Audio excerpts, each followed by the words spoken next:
Shri मैश्रम कल्पांत link centre एवं दत्तस्वामी धाम में आप सभी साथियों का स्वागत है। आज हम बात करते हैं कि क्या हम अपने चक्रों को खा पीकर भी एक्टिव कर सकते हैं।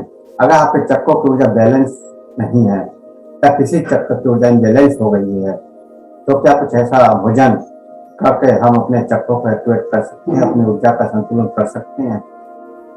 क्या कुछ भोजनों का प्रभाव हमारे चक्रों की ऊर्जा को बैलेंस करने में प्रयोग किया जा सकता है? बिल्कुल। आज हम आपको कुछ ऐसे भोजनों के बारे में बताएंगे जिनका प्रयोग करके आप अपने चक्रों के अनुसार चक्रों की ऊर्जा को बैलेंस कर सकते हैं। तो हमारे चक्रों पर भोजन का तुरंत प्रभाव पड़ता है। अगर आपका कोई चक्र इम्बैलेंस है तो उस चक्र के अनुरूप अगर आप भोजन करते हैं तो निश्चित ही आप सहज में उस चक्र को बैलेंस कर पाते हैं। तो आइए बात करते हैं सबसे पहले मूलाधार चक्र की। मूलाधार चक्र लाल रंग, लोहा तत्व, अर्थात अगर मूलाधार चक्र की ऊर्जा इम्बैलेंस हो गई है, मूलाधार चक्र इनएक्टिव हो गया है, तो आप लाल कलर की सब्जी खाइए, लोहा तत्व युक्त सब्जियों का प्रयोग कीजिए। मटर की फलियां हैं, किशमिश, अखरोट, नाशपाती या फिर मसूर की दाल या फिर सोयाबीन। अगर आप नॉनवेज लेते हैं तो मछली का प्रयोग भी कर सकते हैं। हरी पत्तेदार सब्जियां, पालक आदि का प्रयोग करके आप मूलाधार चक्र को एक्टिवेट कर सकते हैं। और मूलाधार चक्र आपकी भौतिकता की जरूरतों को पूरा करता है, ये आप सभी जानते हैं। तो भौतिकता की जरूरतों को पूरा करने के लिए शरीर को एनर्जी चाहिए। तो मूलाधार चक्र आपकी एनर्जी को बढ़ाता है, इसलिए लोहा तत्व से युक्त भोजन करने से आपके मूलाधार चक्र की ऊर्जा बैलेंस होती है और मूलाधार चक्र से संबंधित सभी समस्याएं हल हो जाती हैं। साथ ही साथ लोहे की कढ़ाई में बना हुआ भोजन या लोहे के तवे पर बनी हुई रोटी या कोई भी अगर सब्जी बना रहे हैं तो उसमें लोहा तत्व आसानी से बढ़ जाता है जब आप कढ़ाई का प्रयोग करते हैं।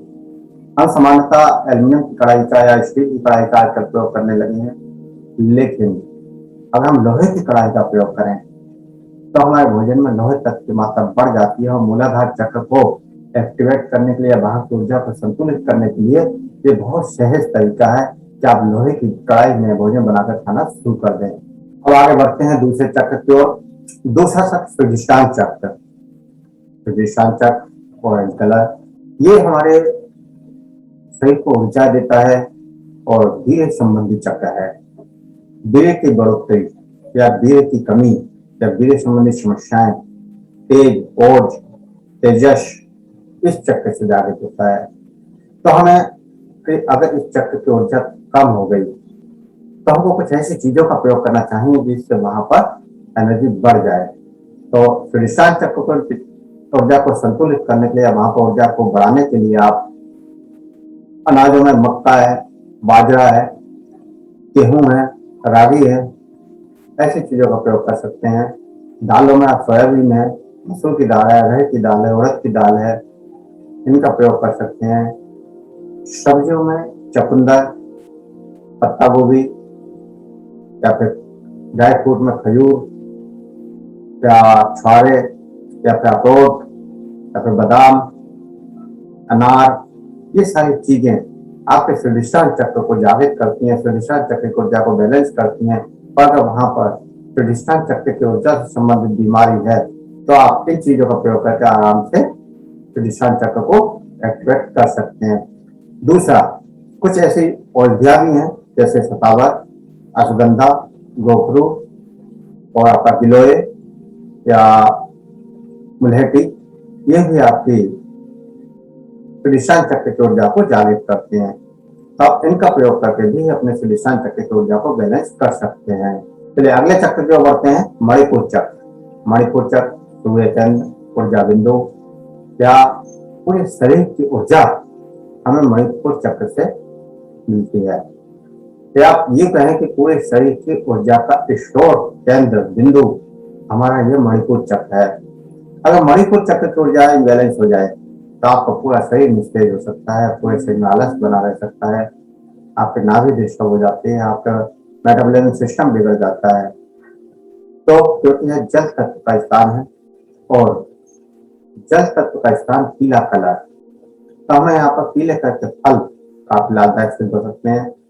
या फिर आप यहाँ पर ऑरेंज विटामिन सी वाले भोजन जैसे नींबू या फिर आप आंवला या फिर कीवी, स्ट्रॉबेरी, इन चीजों का प्रयोग आप तक कर सकते हैं जिससे आपकी इम्यूनिटी पावर मजबूत हो जाए। साथ ही साथ पाचन संबंधी समस्याएं भी ठीक हो। इसी में आप त्रिफला का प्रयोग भी कर सकते हैं। त्रिफला आपके नाभि चक्र की एनर्जी को शोधित करता है। इसे आप डेली शाम को 1 चम्मच त्रिफला चूर्ण सहजता से डेली प्रयोग करिए तो आपके नाभि चक्र की ऊर्जा का शोधन भी हो जाता है। जो वहां पर नकारात्मक ऊर्जा है या कोई नेगेटिव एनर्जी है या फिर कुछ ऐसी नकारात्मकता का प्रभाव, तो वो भी त्रिफला चूर्ण के प्रयोग से खत्म हो जाता है। तो इस प्रकार हम सहजता में मणिपुर चक्र को भी जागृत कर सकते हैं। अब अगला चक्र हृदय चक्र। हृदय चक्र खास चक्र जो आपके पूरे ब्लड को पूरे शरीर में पहुंचाता है, पूरे शरीर में ब्लड का सर्कुलेशन करता है। तो अगर हृदय चक्र की ऊर्जा को मजबूत करना है तो वहां हमें, क्योंकि पूरे शरीर में रक्त का संचरण होता है, तो जरूरी है कि उसके लिए जल की पूर्ति। तो हृदय चक्र को ऊर्जावान बनाए रखने के लिए शुद्ध जल अधिक से अधिक सेवन करना है। अपनी क्षमता के अनुसार 2 से 4 लीटर तक आप जल या मौसम के अनुसार जल का प्रयोग कर सकते हैं। दूसरा लहसुन। लहसुन आपके हार्ट चक्र की ऊर्जा को बैलेंस करता है। तीसरा गुड़,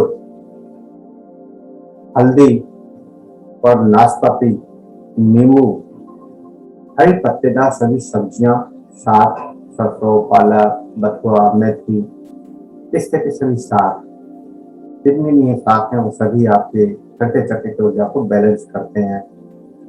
और अगर आप हृदय चक्र की ऊर्जा इम्बैलेंस होगी तो आप ओट्स का उपयोग कर सकते हैं। ओट्स भी आपकी हृदय चक्र की ऊर्जा को बैलेंस करता है। साथ ही साथ आपका अलसी आपके हृदय चक्र की ऊर्जा को भी बैलेंस करता है। तो इस तरह से आप इन आहारों का प्रयोग करके और अपने आहार में विटामिन सी का भी प्रयोग करके, साथ ही साथ लहसुन का प्रयोग करके हृदय चक्र की ऊर्जा को संतुलित कर सकते हैं। लहसुन, प्याज कहा जाता है कि खाना नहीं चाहिए, बहुत सारे पंडित लोग भी मना करते हैं, लेकिन ऐसा नहीं है। अगर आपको ऊर्जा का बैलेंस करना है, शरीर में ऊर्जा के बैलेंस को लिमिट करना है, तो चक्रों की ऊर्जा को बैलेंस करने के लिए लहसुन, प्याज बहुत ज्यादा जरूरी है और काफी हद तक आपके शरीर की कभी लगभग सभी चक्रों की ऊर्जा को ये दोनों चीजें बैलेंस करती हैं। तो इसलिए लहसुन, प्याज का सेवन हमें जरूर करना चाहिए। अगला चक्र कंठ चक्र। कंठ चक्र की ऊर्जा को बैलेंस करने के लिए आपको मुलहठी का प्रयोग कर सकते हैं या फिर अदरक का प्रयोग कर सकते हैं।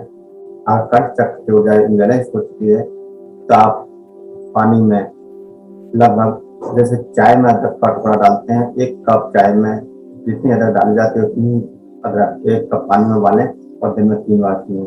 आपके गले के चक्र की ऊर्जा बैलेंस हो जाएगी। इसी प्रकार आप जो है मुलहठी 1 चम्मच चूर्ण डेली शहद के साथ या फिर शाम को दूध के साथ ले सकते हैं, तो चक्र की ऊर्जा बैलेंस करने के लिए। कंठ चक्र में मुलहठी सबसे अच्छा रिजल्ट देती है। मुलहठी और गहरा अगर आप मिलाकर इस्तेमाल करते हैं तो आपके कंठ चक्र की ऊर्जा बहुत जल्दी बैलेंस हो जाती है और आपका गले की समस्याएं भी खत्म हो जाती है, गले में मधुरता आ जाती है, आपकी वाणी स्वच्छ हो जाती है और कंठ चक्र का शोधन भी हो जाता है। साथ ही साथ मुलहठी और गहरा आपके श्वसन संस्थान को भी संतुलित करता है, श्वसन संस्थान के टॉक्सिनों को निकालता है, इससे सर्दी, जुकाम, खांसी जैसी समस्याएं भी खत्म हो जाती हैं। तो कंठ चक्र को बैलेंस करने के लिए आप मुलहठी और गहरा सम मात्रा में प्रयोग करें, काफी लाभदायक है। और कंठ चक्र की ऊर्जा को बैलेंस करने का सबसे अच्छा माध्यम है कि आप सबसे मधुरता से बात करें।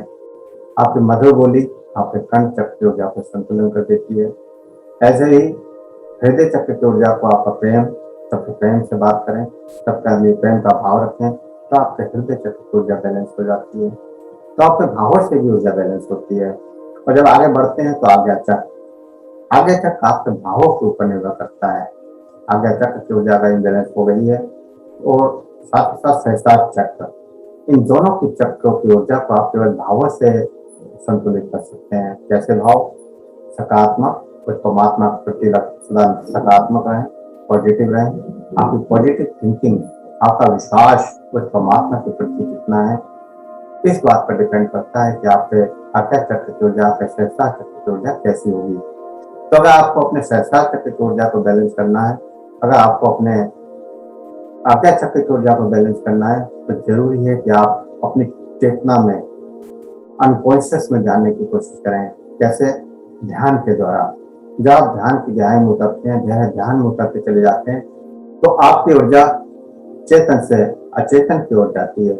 आपका शरीर शून्य होने लगता है, धीरे धीरे आपकी शून्यता बढ़ती जाती है। और जब ये शून्यता आपके नाभि के आसपास आती है, तो आपके आज्ञा चक्र में अचेतन में प्रवेश होने की शुरुआत हो जाती है। आपके आज्ञा चक्र में दृश्य आने लगते हैं, प्रकाश आने लगता है, लाइट आने लगती है, और भी बहुत कुछ आता है। तो जब आपका आज्ञा चक्र एक्टिवेट होना शुरू होता है, आपके आज्ञा चक्र की ऊर्जा बैलेंस होती है, तो आपका सहस्त्रार चक्र उस ऊर्जा को कंट्रोल करने का काम भी करता है, और साथ ही इस ब्रह्मांड से कॉस्मिक एनर्जी को एब्जॉर्ब करने का काम भी करता है।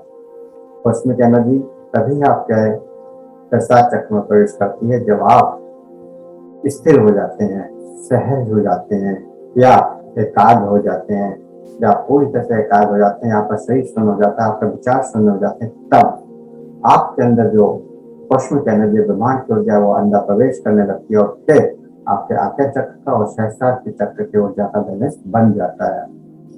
बाकी खाने में अगर हम आहार की बात करें, तो आज्ञा चक्र की ऊर्जा के लिए हमें सात्विक आहार, शीतल आहार, जो शरीर की ऊर्जा को सामान्य रखते हैं, शीतलता दे, कभी भी उत्तेजक आहार से बचना चाहिए। अब अगर नीचे के चक्रों को एक्टिव करना है, तो उत्तेजक आहार की जरूरत होती है। ऊपर के चक्रों को एक्टिवेट करना है, तो फिर उत्तेजना रहित आहार की जरूरत होती है। अब आपको देखना है कि आपको कौन से आहार चाहिए, कौन से चक्रों की ऊर्जा को पावरफुल बनाना है, किस चक्र की ऊर्जा को ज्यादा एक्टिव करना है, किस ऊर्जा चक्र की ऊर्जा को आप ज्यादा एक्टिवेट करना चाहते हैं, किसी तरह का आहार लेना शुरू कीजिए, और आपके अंदर बदलाव आने शुरू हो जाएंगे। कैसी लगी आपको ये जानकारी? अगर आपको ये जानकारी पसंद आई, तो हमारे चैनल को लाइक करें, कमेंट करें, सब्सक्राइब करें, और बेल बटन को दबाएं, जिससे ऐसी ही जानकारी आपको लगातार मिलती रहे। सभी को ओम प्रणाम, धन्यवाद।